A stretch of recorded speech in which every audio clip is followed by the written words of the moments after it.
अस्सलाम वालेकुम।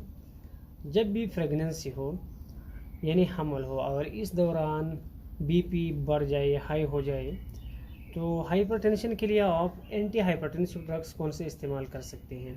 पहली बात ये कि आप लेबिटालाल को बीटा ब्लॉकर्स में इस्तेमाल कर सकते हैं, हाइड्रोलाजीन को इस्तेमाल कर सकते हैं।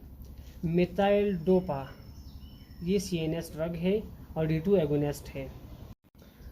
कैल्शियम चैनल ब्लॉकर्स में आप नेपिडिपिन को इस्तेमाल कर सकते हैं। अगर स्टूडेंट्स इस निमोनिक को याद रखना चाहते हैं तो इस तरह याद रखें, new moms had labour. New से मतलब नेफिडिपिन, मॉम से मतलब मिथाइल डोपा, और हैट H से मतलब हाइड्रोलाजीन, और L से मतलब लेबिटाल।